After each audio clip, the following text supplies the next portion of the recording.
Alors, ce que je dis aussi, et c'est important, c'est que j'ai trouvé une vidéo sur le site du commandement allié Transformation de l'OTAN.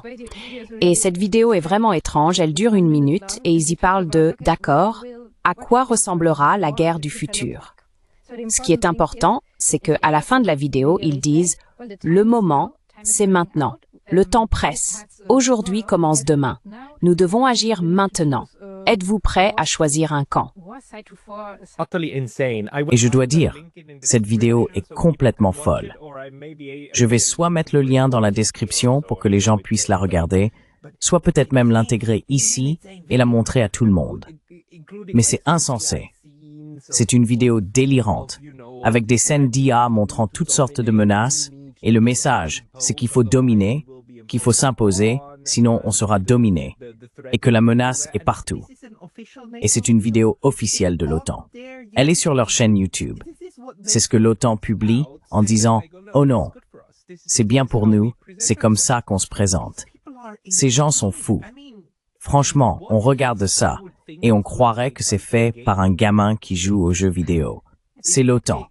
C'est difficile de décrire à quel point c'est choquant de voir que ce genre de choses est produit.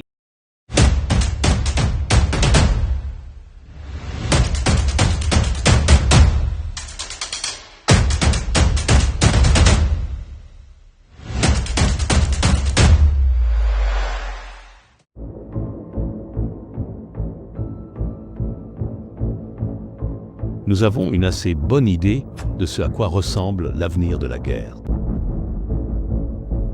Le changement climatique n'affectera pas seulement les routes commerciales, l'approvisionnement alimentaire et les infrastructures, mais aussi notre équipement militaire.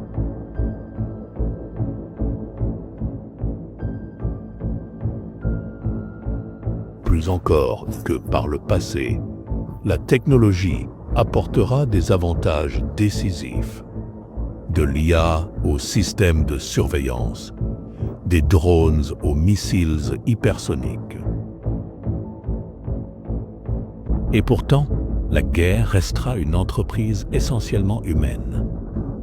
Manipuler les émotions et la compréhension de l'adversaire sera tout aussi important que de refuser l'accès à nos espaces.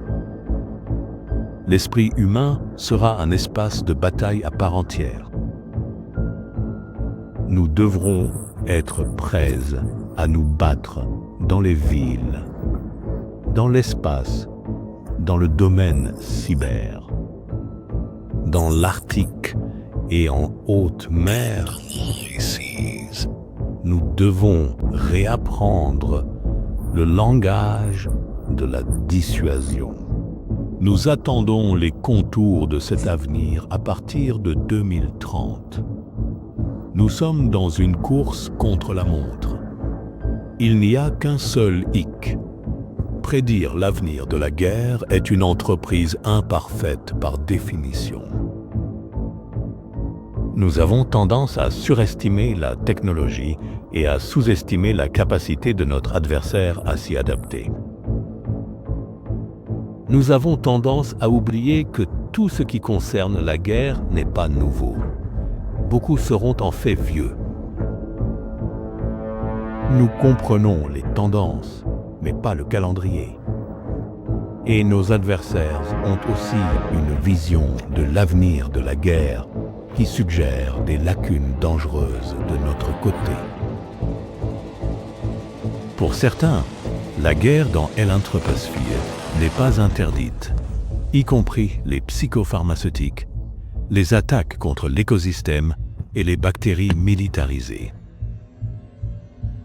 Pour d'autres adversaires, les humains n'ont peut-être pas à être dans la boucle.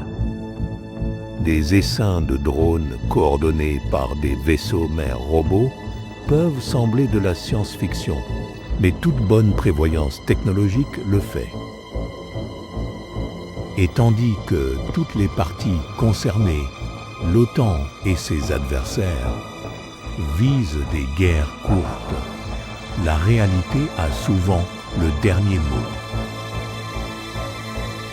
Pour l'OTAN, cela signifie que que nous n'avons pas de temps à perdre. Demain commence aujourd'hui. Votre défi, si vous choisissez de l'accepter, est de faire preuve de cette prévoyance dans le combat.